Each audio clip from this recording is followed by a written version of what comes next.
Dalam bacaan pertama dikatakan bahwa aku berdoa dan aku pun diberi pengertian. Aku mohon roh kebijaksanaan. Karena roh ini sangat penting. Jauh lebih penting dari tongkat kerajaan, dari kekuasaan.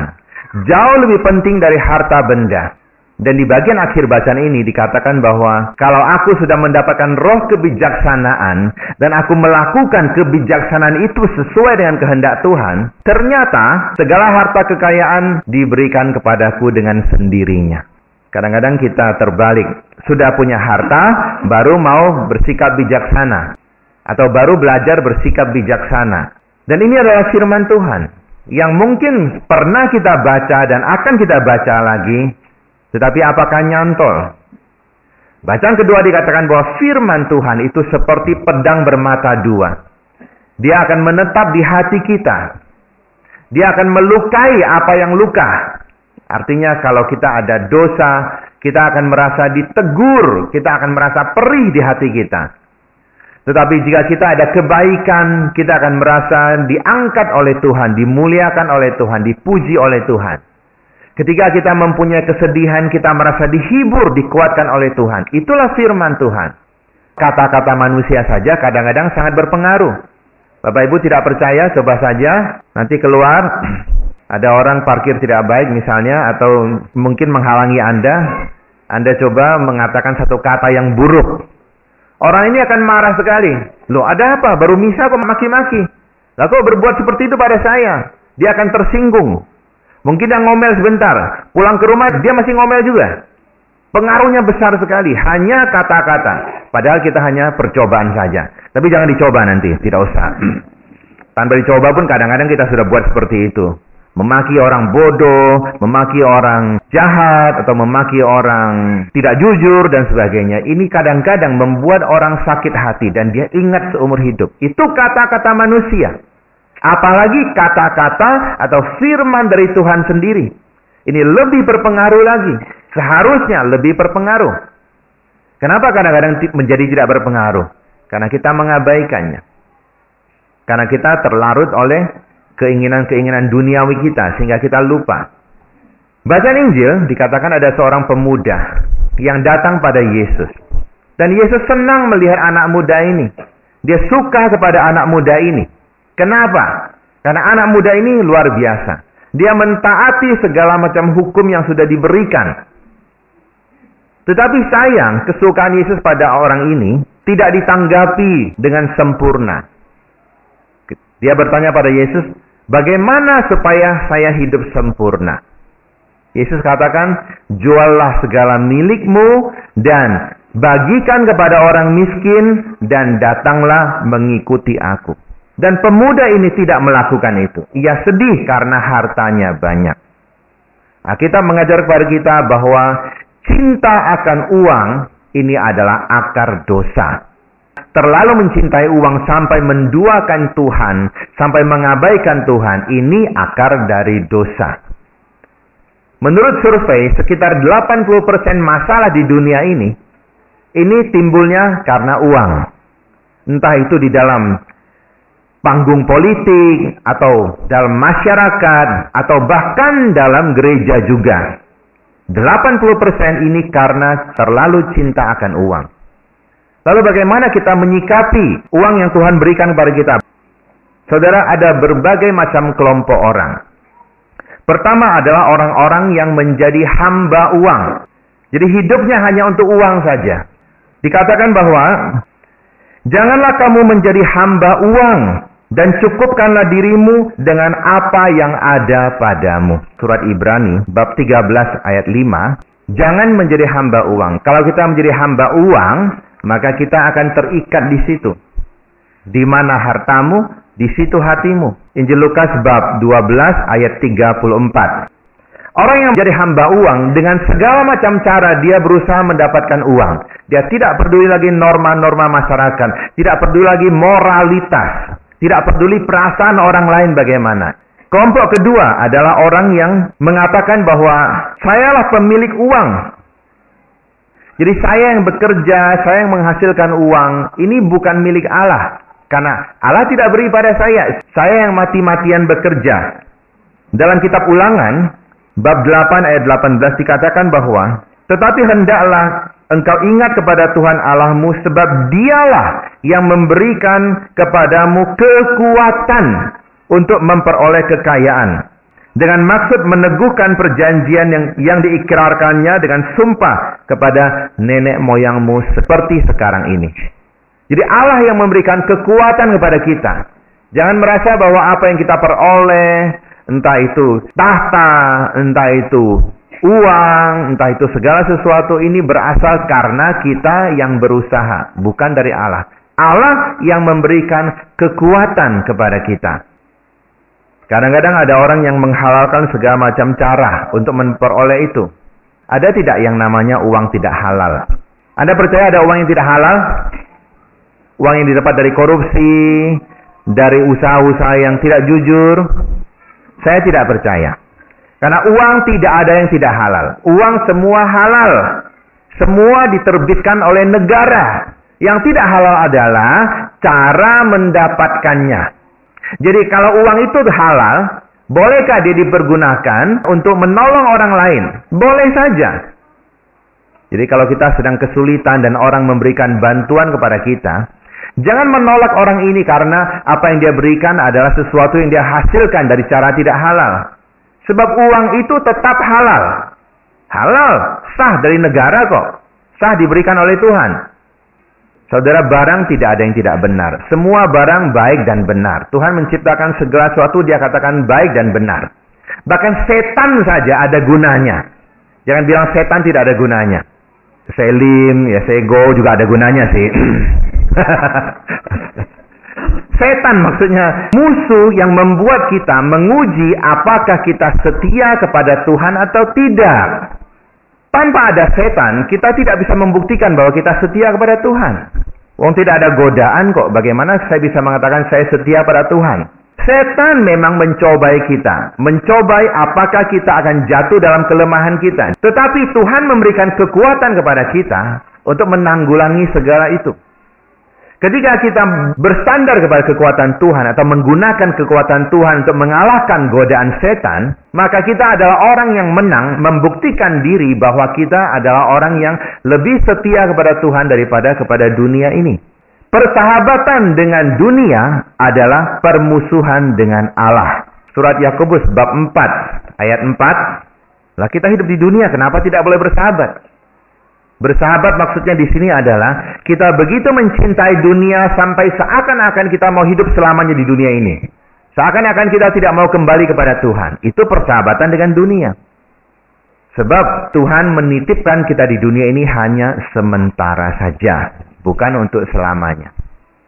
Jadi kalau ada orang misalnya mempunyai harta yang dia dapatkan dengan cara tidak halal, Anda mau menolong orang, jangan khawatir, pakailah, tolonglah, tidak ada masalah. Kalau orang tidak mau menerima, ya sudah, berikan kepada yang mau menerima. Tetapi sekali lagi saya ingatkan, bahwa memberikan uang yang tidak halal itu, bukan berarti menghapus dosa. Nah, ini yang seringkali salah. Orang berpikir, kalau uang yang tidak halal ini saya berikan kepada orang untuk menolong orang yang susah, maka dosa saya dihapus. Oh tidak, dosa tetap dosa. Tetapi dengan memberikan ini, minimal kita menambah jasa kita. Jasa bertambah, dosa juga harus dihilangkan, yaitu bertobat tentu saja. Romo, saya belum siap bertobat. Bagaimana istri saya makan, anak saya makan? Ya, sebenarnya Tuhan memberikan setiap waktu kepada kita untuk bertobat. Kalau kita belum siap bertobat, mari kita pikirkan, apakah kita yakin besok masih hidup? Mungkin saja pulang dari misa kita sudah tidak ada lagi. Siapa tahu, banyak orang pergi begitu tiba-tiba.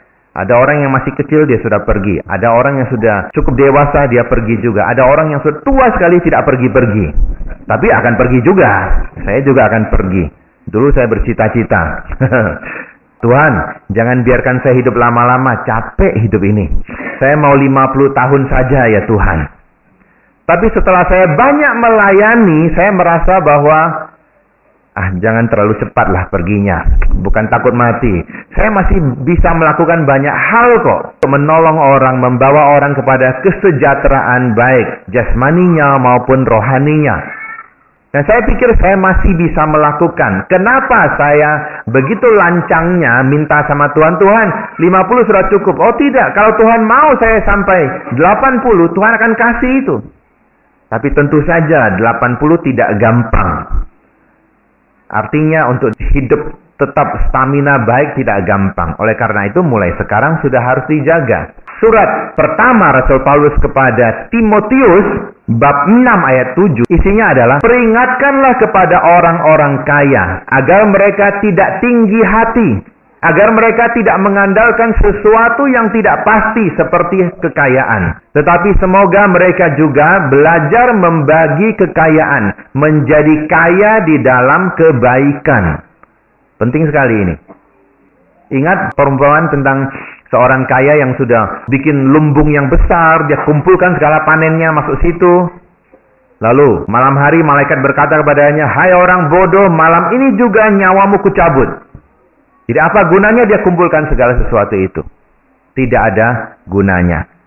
Kelompok ketiga, ada orang menganggap bahwa 10% harta saya milik Allah, yang lain milik saya. Nah, ini juga masalah. Maka ada orang yang merasa, kalau saya sudah memberikan 10%, oh sudah cukup. Yang lain punya saya. Semua milik Allah. Tetapi Allah mau saya dengan kebijaksanaannya mengelola harta saya. Harta itu bukan hanya uang, ibu bapak. Kalau ada orang yang begitu baik hati, suka tersenyum, suka menolong orang, dia adalah kekayaan di dalam masyarakat. Kalau ada orang yang sekolahnya pintar, suka mengajar orang, itu adalah kekayaan. Meskipun mungkin kantongnya kosong, tapi dia pintar, ini adalah kekayaan. Kalau ada orang yang sabar sekali, tidak pernah melawan, selalu taat kepada pimpinannya, itu adalah kekayaan. Kalau Anda mempunyai wajah yang cantik dan ganteng, yang setiap orang suka bertemu dengan Anda, itu adalah kekayaan. Jadi kita semua ini orang kaya, Bapak Ibu. Kita bisa misa bersama-sama, ini adalah kekayaan. Kita bisa menjalin persahabatan dengan orang, ini adalah kekayaan. Kekayaan bukan hanya uang saja. Kekayaan adalah segala hal yang baik yang Tuhan berikan kepada kita. Jadi kita semua ini orang kaya. Oleh karena itu saya mau bertanya kepada ibu bapak, siapa yang merasa dirinya orang kaya? Boleh angkat tangan, saya mau melihat. Saya orang kaya, saya angkat tangan. 1, 2, 3, ada 50. Oke, terima kasih. Sisanya orang miskin semua. Sudah dijelaskan masih. Anda bisa duduk tenang dengar khotbah saja, itu sudah kekayaan bagi saya. Daripada ada ribut, saya tidak bisa khotbah, bukan? Saya tanya sekali lagi, siapa yang merasa dirinya orang kaya? Angkat tangan. Wah, 2000. Luar biasa, cepat sekali naik. Seperti saham ya, naiknya cepat, turunnya cepat. Iya benar, kita harus mengakui kita semua adalah orang-orang yang kaya. Kalau kita mau melihat kekayaan ini datang dari Tuhan, bukan hanya harta. Oleh karena itu, mari kita bersyukur pada Tuhan. Tetapi jangan menganggap bahwa milik Tuhan 10%, semua yang lain milik saya, yang 90 milik saya. Tidak. Semua milik Tuhan. Tuhan mau saya dengan bijaksana menggunakannya. Artinya saya membagi sesuai dengan kebutuhan. Kelompok keempat adalah menganggap bahwa segala harta ini milik Allah. Nah, ini kelompok yang sehat. Memang milik Allah. Saya hanya dititipi untuk mengelolanya saja. Untuk memakainya dengan bijaksana. Oleh karena itu Bapak Ibu, kalau kita perhatikan, hendaklah hidup kita untuk mengatasi masalah-masalah ini. Kalau kita termasuk yang 3 kelompok pertama itu, untuk mengatasi semua ini, bagaimana kita mengantisipasi? Pertama yaitu janganlah boros. Kalau kita boros, maka kita akan lupa bahwa kita hidup juga untuk orang lain. Ada orang yang setiap hari boros. Belanja ini, belanja itu, belanja sesuatu yang dia tidak perlu. Pergi ke mall, dan dia paling tidak tahan melihat ada sale.